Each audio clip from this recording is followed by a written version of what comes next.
Hi, I'm Danica Weepa, Director of Marketing at RKL eSolutions. Thank you for joining us on this webinar replay. Our session will be on the hidden cost of inventory spreadsheets and Sage Inventory Advisor for Sage 100, 500, and X3. Today, Russ Graff will be our presenter. Russ is the VP of Sales at NetStock, which is the publisher of Sage Inventory Advisor. He has 30 years experience in the accounting, software, and ERP arena. Russ works closely with Sage partners and you, the end user, to help maximize your Sage solution. Also, your RKL account reps are Gia Lane on the East Coast and Mike Scher on the West Coast. Please don't hesitate to contact them should you have any questions regarding your Sage solution. Now, Russ will give us an overview of the hidden cost of inventory spreadsheets, followed by a short demo of Sage Inventory Advisor. So, let's just jump right in as Russ has started his presentation. Inventory management, oftentimes we all think of what is really inventory control. In other words, it's the handling of the physical product of the inventory, shipping, receiving, doing physical counts, maybe bin management, those kinds of things. Often that entails the use of barcodes and scanners, those kinds of devices and technologies. And clearly this component of inventory management does a great job of telling us what product is where and in what quantities, and that's critically important. But it's not the whole story. It doesn't really tell us if it's the right quantity of product at the right place at the right time. And it's really this flip side of the inventory management coin, if you will, that is sometimes called inventory replenishment or inventory optimization. And that's the function that firms are often using Excel to try to accomplish in their organizations. So what about all those accounting and ERP software products that are in use by SMBs, your Sage applications in your case, right? And it's a fair question. It turns out that most of those accounting applications, especially the ones for the small and medium-sized business market, simply don't do a great job of managing this replenishment or optimization function. They're usually missing some functionality. Oftentimes that's a demand forecasting type of tool or algorithms that are involved in that. Or what's there is hard to use and understand, and so it tends to be underutilized. And so that leaves Excel to fill the gap. And for some, pretty seemingly good reasons, right? I mean, Excel is generally available to everybody in the company. It's pretty easy to use, at least at a basic level. It follows that same navigation that we're familiar with other Office products from Microsoft. So it's pretty easy to navigate. And we also know it can manage some pretty complex calculations. We've all seen Excel wizards in our organizations that create some pretty amazing worksheets. And again, because it's generally available on everybody's computer, it's free, right? It doesn't cost anything. Well, the question really is it really cost-free? You may not pay much for it out of pocket to license Excel or to have it available to you or your users, but there are certainly hidden costs that are very real, and it could be substantial when trying to utilize that kind of a tool for this particular purpose. I mean, you can always think of Excel as a sort of a development tool or a platform, right? Here's this blank form, and you can pretty much make it do whatever you want. And again, we've seen some great examples and great uses for spreadsheets. In fact, the spreadsheet is given credit for the proliferation of PCs back in the 1980s because it was such a powerful tool, really useful in the accounting function and in budgeting functions and so forth. So all that is absolutely true, but we would argue that spreadsheets are really not well suited for the challenges of inventory management and inventory replenishment. And it's also, important to note that studies have shown, one from 2008, and I've seen others with similar results, that indicate that 88% of business spreadsheets, certainly a predominance of business spreadsheets, contain errors. And we know that one of the challenges with errors in spreadsheets and in formulas and calculations is that they tend to cascade through other uses within a sheet or other worksheets, and so the problem can really get exponentially worse over time, and sometimes it's difficult to diagnose and find. So let's understand the impact on firms when inventory is not optimized. I think this is important to get a handle on, and the impact of if we're not getting this right.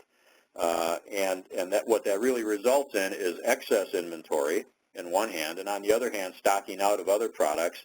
And in the midst of all that, really a lot of wasted time and effort and some productivity loss.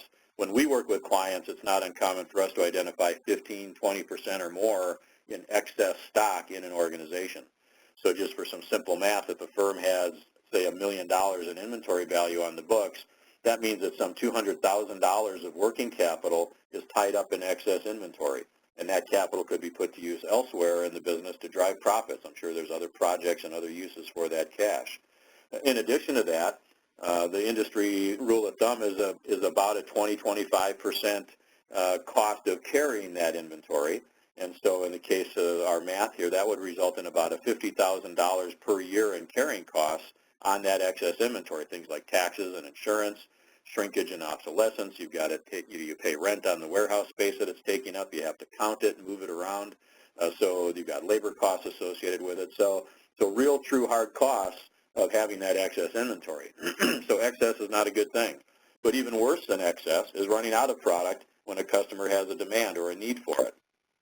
Not only do you risk losing that sale potentially if your customer goes elsewhere to find what he needs, but if that customer has a positive experience with your competitor, you may end up losing that customer altogether, especially if that's a repeat occurrence. And then again, the person that's managing these two competing interests of not having too much but not running out, that buyer planner within the organization, spends an awful lot of time just putting out fires, expediting orders, dealing with all kinds of emergencies and urgencies, and using a variety of different manual processes. The eyeball walking through the warehouses, spreadsheets, clipboards, all these different things to try to manage it. And we find that a lot of buyers and planners spend more than half their time just managing the data and trying to figure out what's what before they even get to the point of making decisions, which is really the value of their use and their role in the organization. So this is really critical stuff, and that's why firms are trying to use Excel and whatever tool they can get their hands on to try to get a handle on this whole issue. But again, even small issues with those manual and spreadsheet-oriented approaches can certainly cause big problems, and these are the kinds of the results that you get. So better inventory management is really all about data, and it needs to be accurate. That's first and foremost. It requires accurate stock balances and sales data, purchase histories. Then you need to understand open purchase orders and sales orders, and shipments and receipts, transfers, all those kinds of transactions that are in process. And all those accounting and ERP systems that I referenced earlier generally do a great job of capturing all that data, right? They're very transactional. Our teams spend all day entering orders, invoices, et cetera, and all those transactions and all that data is typically very nicely stored and organized in the back-end database of that ERP or accounting software. And so now if you're going to use Excel to try to do some additional analysis there, you need to figure out how to grab that data and dump it into Excel or whatever spreadsheet you might be using, Google Sheets or whatever it might be. We'll use Excel as our standard. Not easy to do that, but doable, right? You can kind of figure that out, maybe with the help of some IT people or your Sage consulting teams to help you understand the data file structures and so forth. And the data you need is typically in 7 or 8 or maybe even 10 different files, right? Again, we talked about sales and purchasing and inventory master files. And so you've got to figure out where all that data is, how it's structured, and export that out into Excel. And, of course, when you upgrade versions either of the accounting system or the Excel version you're using, you may need to review any changes that might be impacting your structure and make those adjustments. So time-consuming, but, again, doable. Besides these accuracy concerns, there's also issues of control. So once I've got my handle around where that data is, who is the person in charge of that process, right? Who's doing the extraction of data, who's managing those changes and updates as they occur, who else, if anyone, really understands what the outputs of all that effort are, right? Is it just one person? Are there multiple people in the organization that needs to have a role here in managing this function? And then what happens if that spreadsheet manager or a couple of folks are either out sick or on vacation, or even worse, what if they leave the company? Literally just a few weeks ago, I was on the phone with a company in Wisconsin talking about this topic, and he told me about this really smart kid that he hired, and he was an absolute Excel wizard, really understood statistics and regression analysis, and he built this monster spreadsheet. That was actually his word, monster, spreadsheet for ordering stock and managing this whole function. And it was awesome. But, of course, that whiz kid is no longer there, and now nobody in the company has a clue how to use what he actually built. So that's a real challenge and a control issue and a risk point within a lot of organizations. In addition to that whole accuracy issue and control issue is the concept of synchronization or timing. It's kind of all about making sure that that you're getting data that's accurate, and typically there's one snapshot, one point in time when everything's in sync. So if you can imagine, maybe you're extracting balances of your stock at, say, 9 in the morning, you get interrupted, you get a phone call, something happens, and now you're grabbing the open purchase orders at 10 o'clock, and you're grabbing some other data file at 10:30. Do you really have accurate data? It may be coming in accurately in terms of what you're pulling, you're getting to the right data, but that synchronization timing issue could be really causing a problem for you, and so it's probably not accurate. And again, remember, all these small challenges and discrepancies in the data tend to cascade down into calculations further down the line. We ran across a quote not too long ago from this business consultant who says, at every organization there exists at least one spreadsheet, maybe more, that is absolutely vital, and it's usually emailed around every morning to some key constituents, users of that application, and it's almost always called something master.xls, right? And you're probably nodding your head and can think of a couple in your organization, and oftentimes one of those is this inventory optimization or replenishment spreadsheet that makes the rounds every morning for folks to make use of that day in making their buying decisions. So we talked about accuracy and control and synchronization of the timing, but there's also some additional complexities, right? Even if we got all that right, there are some challenges. We've got to manage things like other inputs, vendor lead times, maybe product classifications. We're all familiar with some ABC classification and analysis that maybe we've done with inventory. So hopefully your spreadsheet is accommodating that. How do we calculate safety and buffer stock, replenishment cycles? How often do I place an order for certain items and so forth? So ideally, our spreadsheets are really, designed to manage that complexity. And so let's assume you've got all that nailed, right? Everything's great. You've got accurate data. So first of all, congratulations. Most firms don't get there. But let's say you've got it right. And now guess what? The business and its needs in your spreadsheet will all evolve, right? It's not a static environment. The data gets bigger. There's more transactions, creating bigger files. There's the timing issues we discussed, changes in users, maybe process changes over time. New management comes in, approaches the way we do receipts and timing of receipts differently, et cetera. There may be special rules for certain items or classes of items. Revised safety stock calculations. We may do some things unique for certain types of items. So that's just really asking an awful lot of Excel as a tool and of the users and developers of that environment. And your firm may have its own unique circumstances due to the type of product that you sell or your customer that you service or the suppliers that you use. So that, so there may be some additional uniqueness there. And some of the challenges that we see that are not uncommon are things like central warehouse type of purchasing environments where I've got one warehouse that does the buying and then supplies subsidiary or secondary locations, kind of a hub and spoke sort of model. Or you may be in a business where there's lots of new SKUs being created all the time. You're creating new innovative products, and those may not have prior forecasts that we can, prior usage that we can rely on to generate a forecast, or maybe we can mimic a product that was used before. This is just a new version or new color, something like that. So how do we apply that prior demand usage, consumption environment for those new products? Maybe we've got bills of materials with components and maybe multiple levels of components. So I've got a demand profile for a finished good, but I need to be able to blow that through to component items that make up that finished good. So just an awful lot of potential challenges and unique complexities that could be involved in trying to really get this right. And keep in mind, so whether you're using a spreadsheet or your ERP software or some third-party add-on or some combination of all the above, the whole point of all this and the reason we go through all this effort is to create an optimal order. We're trying to get an understanding of what do I need to place an order on today to keep myself into that perfect spot between enough on hand but not too much. And so we'll define optimal inventory this way. I'll let you read that real quick. Right? It's all about having the lowest possible inventory value with the highest possible service, or you might say fill rate, to your customers. That's really the goal of all this effort and what we're really after. And so the key question then becomes, can your inventory spreadsheet deliver that result? And we would argue that probably not, and certainly not very easily. And remember that a big part of this optimal order and that optimal inventory environment is based on a proper calculation of safety stock, in other words, buffer stock is another term you may use.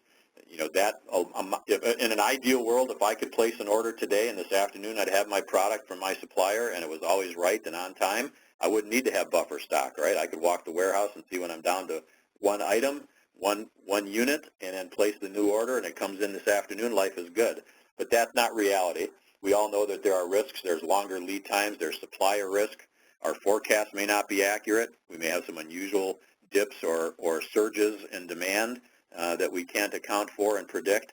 So we have to have some way of measuring and calculating what's a proper level of buffer or safety stock to mitigate those risks where we know things are going wrong, and we need to be able to have a buffer there to manage those situations. So I think we get it, right? Managing inventory on a spreadsheet is clearly chock full of problems, all kinds of speed bumps, and so we've got to find a better way. So what's the solution? And the solution is really a dedicated inventory management system. It's a single-purpose piece of software, an application that understands and resolves all these complexities that we've just discussed, and one that easily integrates with your ERP or accounting software and grabs all that data at the same time, and it generally then removes a lot of those manual, time-consuming, and certainly error-prone processes that are typically part of the scene. A good quality inventory management system from our perspective really is one that's going to utilize a sort of a dashboard look and feel, right? It's going to be able to identify some key performance indicators and establish trends and let us see if our inventory levels are in fact trending the way we want them to, that our overall stock quantities and values are going down, but also that our fill rates, our customer service levels are going up, and what products are maybe causing the most challenges for us and so forth. We really believe in the concept of exception-based reporting. You might have 1,000 SKUs in your inventory, but if we follow the 80-20 rule, 800 of them are perfectly fine. They're normal. They're standard. They're between my mins and maxes, and life is good. But the other 20% are the ones that are causing some heartburn for me. So let me focus my attention on those. And then hopefully the tool also has some ability to help me set some policies, right? The organization needs to understand what is an acceptable fill rate, what's an acceptable level of inventory, and based on defining those goals, then position some policies in my tool to help me achieve that scenario, that result that I'm trying to accomplish. And so Sage Inventory Advisor is really just such an application, and it's really designed specifically for the small and medium-sized businesses that are typically represented by Sage users. It's cloud-based, so it's easy to deploy. It's a remote installation, so it doesn't require a bunch of servers and all that kind of stuff to deal with, very minimal IT impact. It's a low price point to get in, and it's a subscription model, which means it's a monthly rental, if you will. You can cancel it at any time if it's not working for you, or if you need to make some adjustments or improvements, you've got the ability to do that. So it really is the kind of tool that we think addresses the concerns that we've been talking about. So the great news is that really we think the game has changed for small and medium-sized companies. We've already got over 700 businesses using this application across the world, helping them create those smarter purchase orders and keep inventory at those optimal levels. Big firms have always had the ability to afford the solutions and systems, applications that were on the market, and they had the manpower and the expertise to deploy those. What we often see in many smaller, medium-sized companies is there may be, individuals in the firm that are wearing multiple hats. I'm not only the warehouse manager, I'm also a buyer, I'm also a planner, I also, who knows what else I do in the organization. So we're all constrained by time, and we're constrained by background and by expertise in this area. So big firms have always had the ability to solve this problem. They could go out and buy big systems that were 6- or 7-figure projects and year-long deployments, and they could customize it and tweak it to their heart's content and get the problem solved. And in fact, the founders of NetStock, the company that I work for, all really come from that big enterprise background where they built and deployed these very complex and highly customized tools for large multinational firms. So we've got an incredible depth of domain knowledge in this space built on that history with some very large, complex environments. But so what we did when we built Sage Inventory Advisor some 5-6 years ago is we took that understanding and all that domain knowledge and distilled it down into an application that's now really affordable and easily deployed and used by the end user in a small and medium-sized business. And I just believe this is really a huge breakthrough that can really mean finally the end of spreadsheets for this purpose. Before I get into the demo here real quick, I just want to share a couple of quick quotes from you.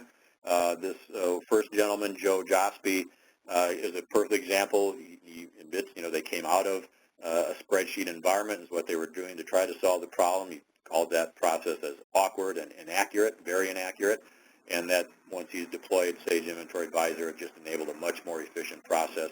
I had the opportunity to meet Joe at Sage Summit this summer in Chicago, and we had a great conversation. He's a big fan of what we're doing, and he knows that it has made a huge difference in his organization.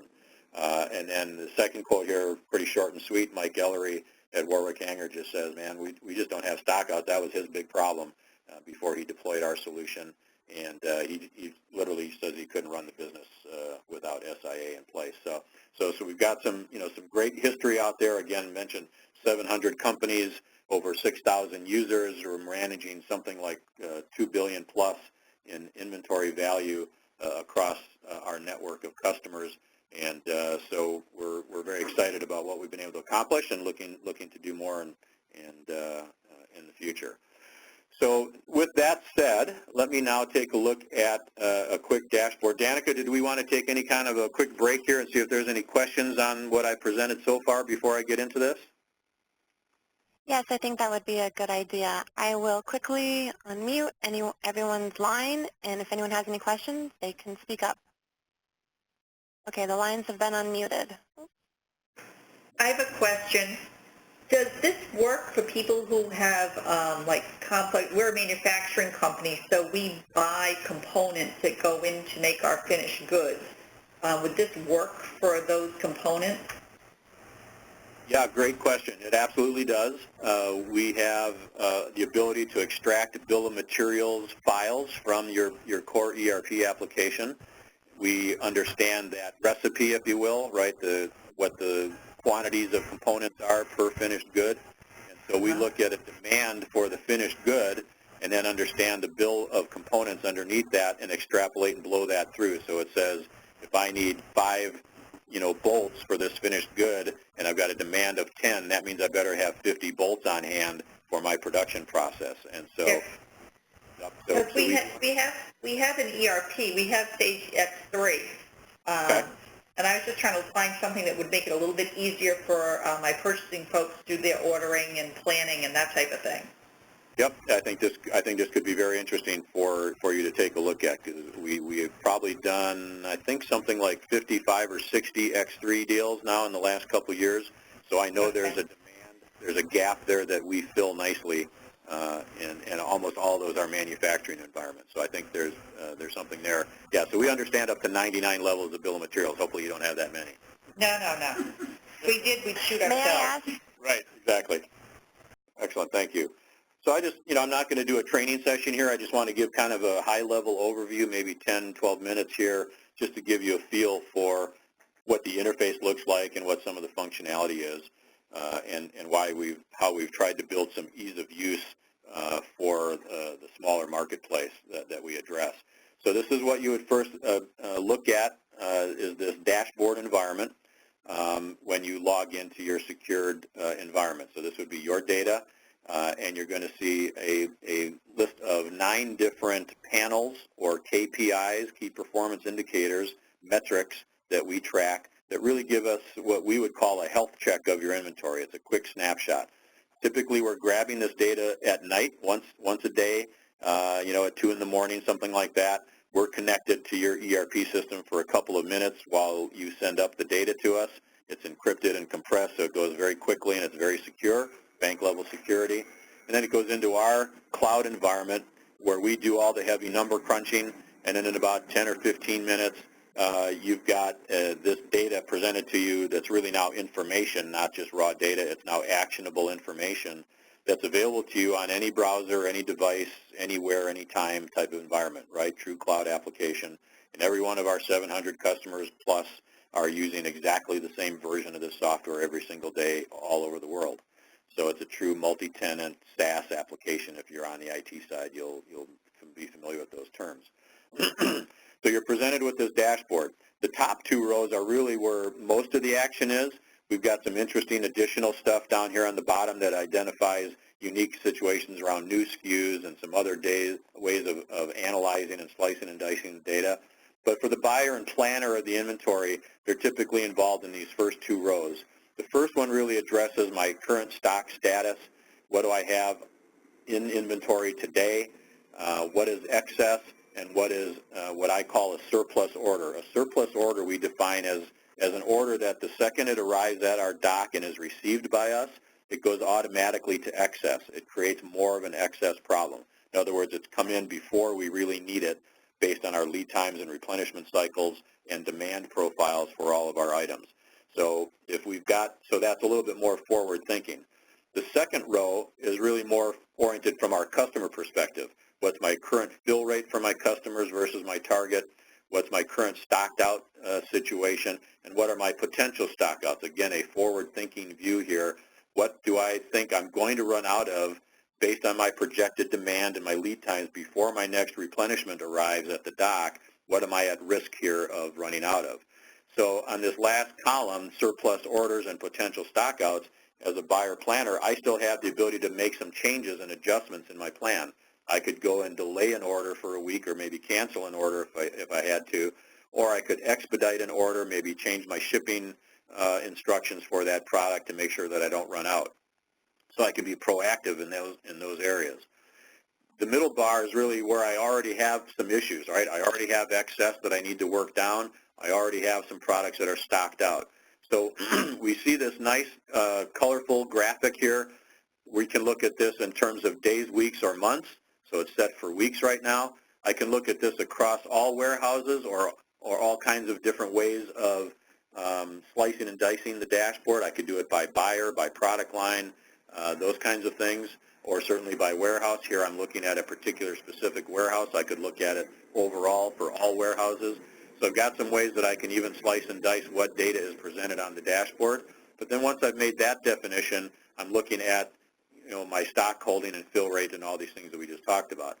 What I like about this screen in particular is it not only shows me that trend over time, in this case over the last 12 weeks, and it shows me my initial benchmark where I was when I started using this tool and my last data read as of last night, so I can now see exactly how I'm trending.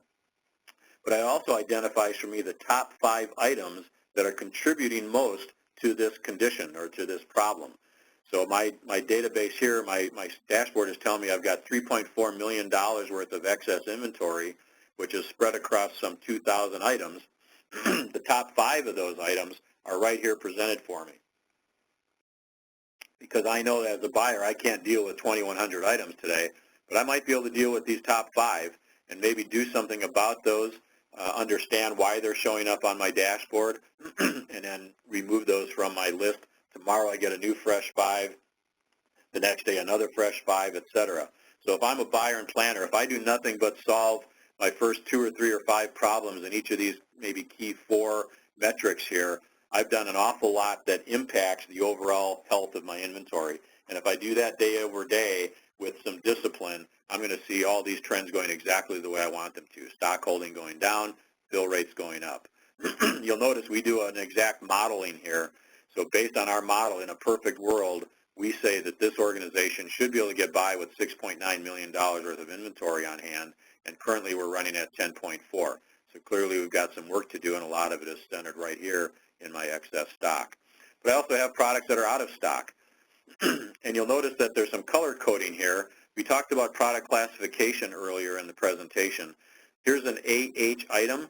That's a item, so it's a high value item in our ABC calculation, but it's also a high moving or a high velocity item. So in addition to the ABC analysis, we're going to do a low, medium, high speed of movement or velocity calculation and end up with a really nice 9-box matrix that defines the characteristics of our inventory.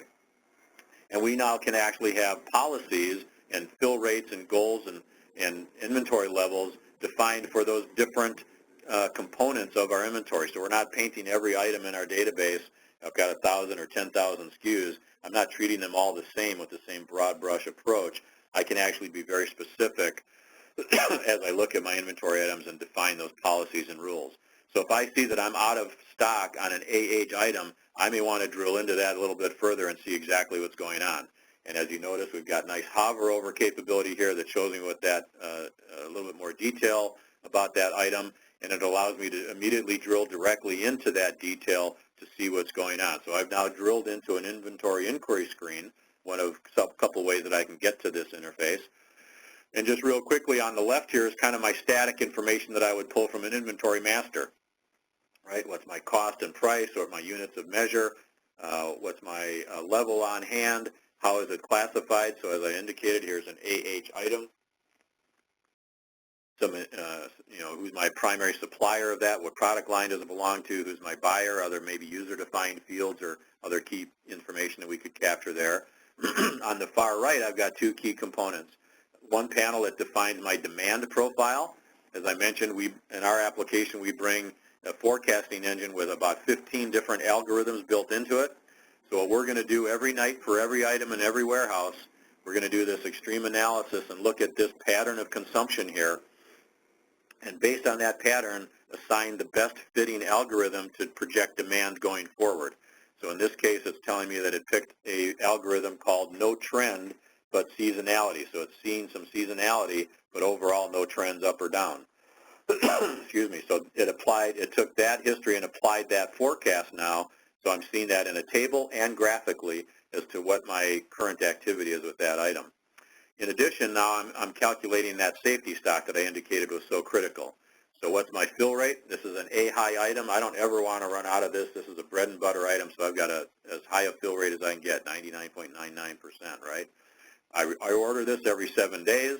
My lead time is 90 days. My supplier has some risk associated with it, and I track that performance. My forecast has some risk associated with it and may be somewhat volatile. And all those things have the impact of how do I offset that relative to safety stock. So my system is calculating that I've got 137 days worth of inventory that I need to have as my buffer or safety stock. And now all that math and all that static information comes into this middle panel where I'm really creating and defining what my min and max is for that item in that warehouse specifically every day. So you may be familiar with in your ERP, X3, or whatever it might be on the Sage side where you're maybe plugging in a value for lead time as well as for mins and max and economic order quantities and those kinds of things. We're going to actually recalculate that, and you can use either one. If you want to use your stated lead time and min and max, or if you want to use our calculations, you've got that configuration ability in our system. But you're going to get a new calculation here. You can see what's already committed to orders and back orders, what's on order now coming in, therefore what's my recommended order. So really quickly, I get a great glance at what's the detail behind that item and why did this show up on my dashboard initially, right? Why is it here as a stocked out item or as a potential stocked out item? And I can drill into all that information. Again, very color-coded, very graphical, lots of hover over comments that I can look at. So very easy to use and navigate and really get an understanding and a visibility, I guess would be the right word, of what's going on in the inventory. From an ease of use standpoint, we've built in some nice things. We've got a context-sensitive tutorial and wiki that's available. We can take a tour of the different panels and screens that are context-sensitive. We've built in embedded video tutorials, 3, 4, 5-minute quick videos that describe, hey, if I've got an excess stock issue, what do I need to do about that? Here's some advice and techniques on how to action that problem and take care of it and solve it. So we've built in some really nice capability that way for self-service. And we always have an online chat function going as well. I won't click it now just for sake of time, but because we're a global organization, we've got people in all time zones around the globe. You could probably be working on this at 10 o'clock at night or 6 in the morning. Hopefully not, but I know that's reality for some of us. And click on an online chat, and someone somewhere around the world is going to be online available to answer your quick question. Not designed for training or lengthy support, but if you've got a quick, yeah, I can't remember how to do this or that, or what does this mean, you're going to get a quick response from our support team. And again, those are world-class, top-notch experts in inventory replenishment, right, that are addressing those chats. So this first panel, we like to talk about that the application really is designed to answer two key questions. What needs my attention, and what do I need to order today? So this first page, this dashboard really addresses that first question, what needs my attention? I talked about exception-based reporting and alerting and so forth. That's really what this is about. Here's my current stock status. Here's a snapshot of where I am. Here are the top items that are contributing to that problem or challenge.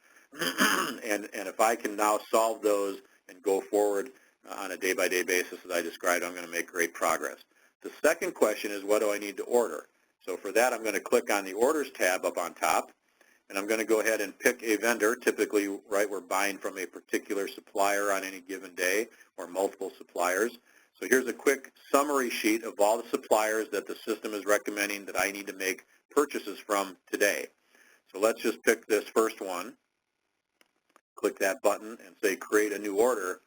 And when I do that, it goes out to the database and says, okay, here are the 20 items. You'll notice down here on the lower right, I've got kind of a summary sheet that's telling me that it's identified there are 20 products, SKUs, parts, that I buy from this particular vendor. And right now it's recommending that I may buy more than that, but it's recommending here's 20 that I buy from this vendor that need to be purchased. And here's the total number of units, the total value, the dollar value of this order, $663,000. And if I'm tracking volume and weight in my database and bringing that forward, I can also see that, which could be very handy those of you that are buying from overseas that need to maybe fill containers or freighters, ships and so forth, that you can really top up your order to make sure you take full advantage of those kinds of things, and we give you tools to allow you to do that. But so line by line, here's item number one, item number two, etc. Here's all that detail again that I need to know as a buyer. It's telling me my status, my classification. If I have the ability to move this around, move it to other orders if I'm buying other items. So I've got lots of flexibility and functionality in here. This is the kind of the shorthand for what we looked at for lead time in days and units, safety stock, replenishment cycle. So therefore, here's what I recommend that you buy. All right, it's telling me it should buy 532 of these items. And then a quick snapshot again of my history and projected demand. So obviously I've got some interesting demo data here, but if you saw something like this with a flat demand going forward, if I'm the buyer and planner, I might want to go just double check to make sure that I understand that, drill into the item, why is it giving me that kind of analysis. I may also know something that the system doesn't, right? I mean, we always talk about how the buying function is really a combination of science and art, or in other words, math and just tribal knowledge. So I can do all the heavy number crunching and give you some great analysis and tools to help you make decisions, but the buyer planner still may have some tribal knowledge, some industry knowledge, some awareness of something else going on in the organization. Yeah, I know we just signed a big contract with Costco, and they buy this item, and so this 532 doesn't take into account the fact, because I haven't adjusted my demand yet, but I'm smart enough to know that I'm really going to need to buy 900 of these items, so I can change it right there. And as I make changes in my environment, my summary table down here on the lower right will identify, okay, I just added 368 more units, and based on that price of $1,000 each, that's another $382,000 worth of cost that I've just added to this proposed purchase order. So I do that analysis as a buyer and planner. This is my worksheet, if you will. I make my changes, I do my updates, and once I get it the way I want, I click download, and that produces a file that then gets imported or uploaded into my ERP as an open purchase order. So I do all my work and analysis and understanding here, but then I click one button and I don't have to rekey any of that. I don't have any errors, no typos. It creates the open purchase order, and now I follow my standard normal business rules and processes within my purchasing function. And so just a really great environment to really dig in, understand why is it recommending, what can I make changes, and then away I go and place that purchase order.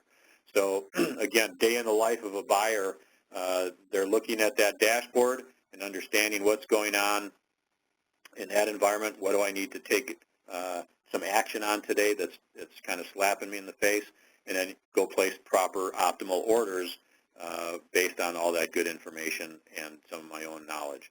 So real high level, understanding and view of the navigation and view. Again, I don't want to get into a training session. We're certainly happy to do specific hands-on, one-on-one demos and discussions and understanding each of your individual needs. If this piques your interest a little bit, we'd be happy to do that. You can coordinate that with your account managers at RKL. So with that, I think I'll just go right back to the PowerPoint and kind of wrap this up. So again, you've got your account managers there at RKL that are happy to chat with you about it. I just certainly want to thank RKL. Clearly they are a leading partner in the SAGE community. As Danica mentioned, I've been in this space for almost 30 years, almost all of it in the SAGE world. So I've known the founders and principals at RKL for a long time, have a lot of respect for them. They're clearly leaders in this environment. Some of you may have even dealt with Richard Cushing on the staff there, who is, I think, one of the leading supply chain and inventory experts in the country. And so we've had the great pleasure of working with Richard on some projects, and he's an outstanding resource for all of you. So you're with a great partner, and we're excited that RKL has seen where this fits into their offerings to customers like yourself. They've identified what the top applications are in there that they represent to their customers, and so for us to be in that list, we're very honored by that and excited about that. So with that, Danica, I'll turn it back over to you. We can open it up for other questions and comments. We've got a little bit of time left to do that, and I'm happy to stick around for that. Okay, I've unmuted all the lines, so if there are any questions, you can ask them now, or feel free to type them into the Q&A chat box. So here's one question that came across the chat box. How long does it take to implement Sage Inventory Advisor? Yeah, good question. We certainly get that a lot, and you're right, I did not address that. It obviously will vary. There are some variables involved. Probably the fastest we've ever gotten somebody up and running and pretty functional is in a couple weeks. More typically, it's 4 to 6 weeks. The actual installation of our little connector, as we call it, is very fast. That probably just takes 10, 15 minutes. We do that remotely. We just get online with you and install our little connector, and we get our first dashboard full of data. But then where the real work comes into play is making sure that we understand what we're seeing, doing any refinements to the scripts that we use to extract the data. You may have, for example, a warehouse that is, your quality control warehouse or an obsolete warehouse that you don't do inventory planning around. So we'll want to exclude those warehouses. Maybe some product lines that don't need to be there. Maybe we need to create those setups for different buyers or product lines. So we get into a refinement process. We have a very nice 5-step, pretty well-structured deployment onboarding process that we follow, and so it's pretty well organized.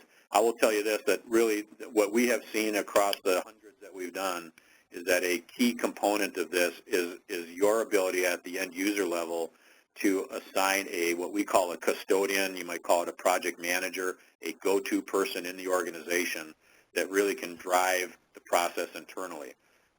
We typically are not going out on site. We're doing this remotely. We've got video-based training and email-based training and lots of great tutorials, and we're there to support and answer questions. We'll do a series of scheduled conference calls and Q&As where we'll get online with you and walk you through some things. So we do a good job of all that, but the fact is, really where the rubber meets the road is internally a good custodian driving the process, holding everybody accountable, making sure they're reviewing the data and making it all, making sure it all makes sense, and that you're trusting the numbers, right? The buyer, when he goes to that order schedule, has to believe and understand and trust that those are the right recommendations, and then make any changes based on that trust.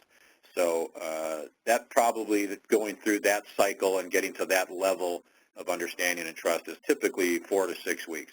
We certainly have had some that have gotten more complicated and gone a little bit longer, but that's usually what we see. Great. Oh, here's another question. How much does a system like this cost? So I touted that it was affordable, right? Easy in, easy out type of environment. So it's on the Sage price list as part of our OEM agreement with Sage, where they white label this product as Sage Inventory Advisor, and it has two components to it. There's a one-time activation fee, and then there's the monthly subscription or pay model monthly subscription fee. That one-time activation is always $2,250. So regardless of what ERP you're in or anything else, how big your inventory is, how many users you have, doesn't matter. That's just $122.50 one-time app fee, and that gets you through and covers all of our onboarding processes. Then the monthly fee will vary depending on the value of the inventory that we're managing.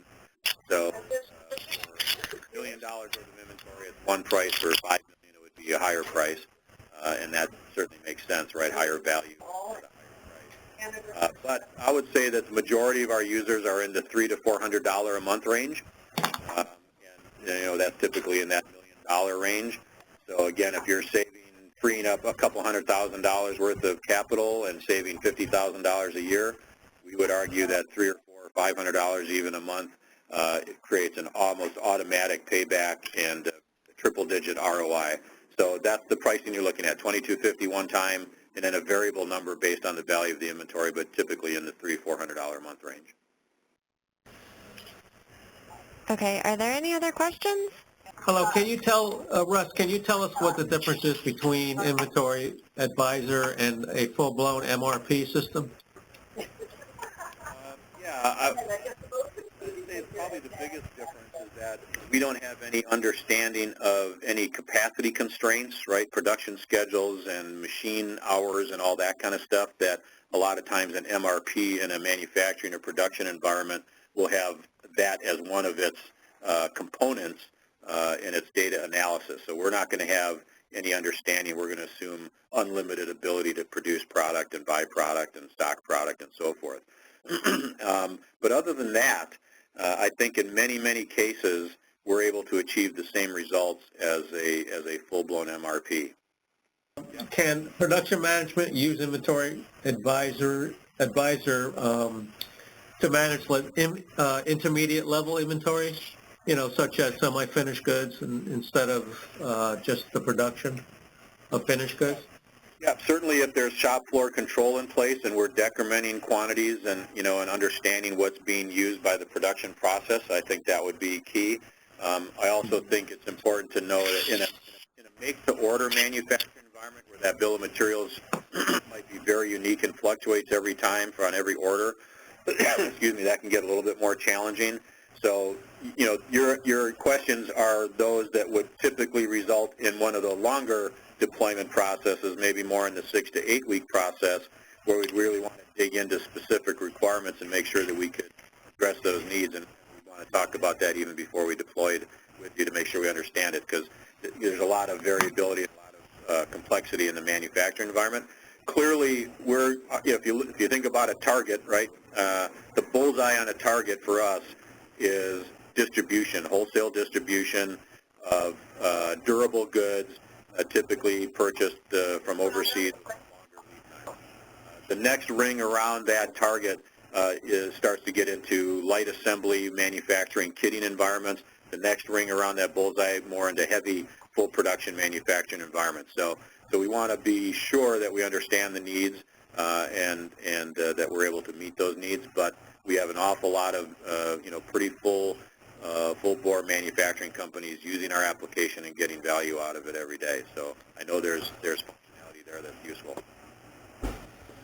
Okay. All right. Thank you, Ross. Thank you. Appreciate it, everybody. Have a great day.